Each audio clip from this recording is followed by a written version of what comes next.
and dragged by Israeli soldiers. Bouderi's left arm was fractured during the violent arrest. What I'm seeing now on the ground after all these years, this time, after all these years, this is the first time we see this unbelievable treating towards journalists, and especially towards Al Jazeera, after covering all what happened in Bab al-Amoud, in Sheikh Jarrah, in Al-Aqsa Mosque, in Gaza especially.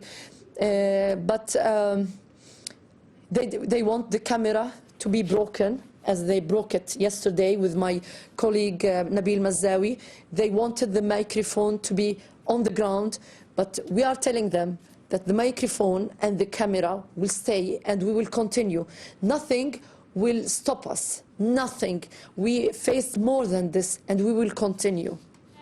Israeli police and army have so far been heavy-handed with both journalists and those voicing their solidarity for Palestinians facing forceful evictions.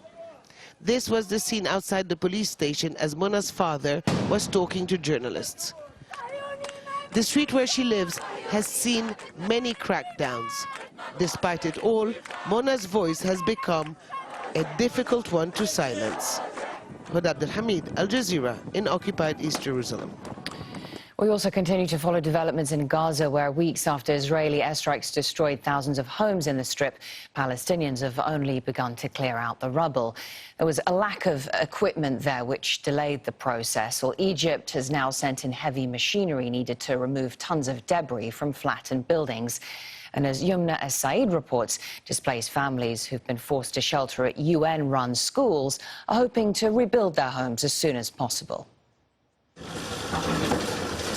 Finally, the rubble is being removed. It's been more than 2 weeks since a ceasefire was declared in Gaza, after Israeli forces bombarded the Strip.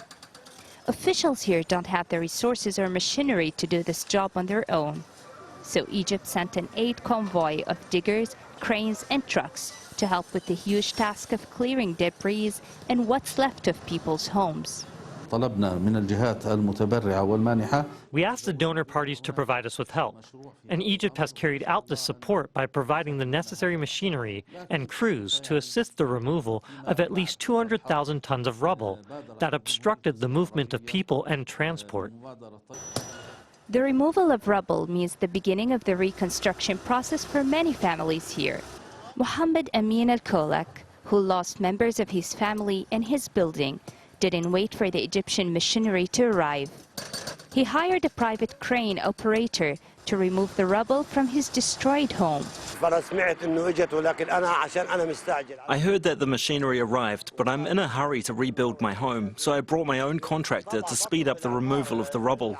I demand the speeding up of the reconstruction process for the families who have been displaced from their homes. Mohammed Shamali lost his store and source of livelihood when Israel's military targeted one of the buildings nearby. Now he has no source of income to feed his family. I owned an electric shop that was targeted in the Israeli attacks. I have hope that with the arrival of the Egyptian machinery, the rubble will be cleared soon and my shop will be rebuilt. I really hope it doesn't take too long. It was a short but devastating war. It killed hundreds of people and injured thousands more. Many have been displaced. Hundreds of Palestinian families here in Gaza are now homeless after Israel destroyed their homes last month.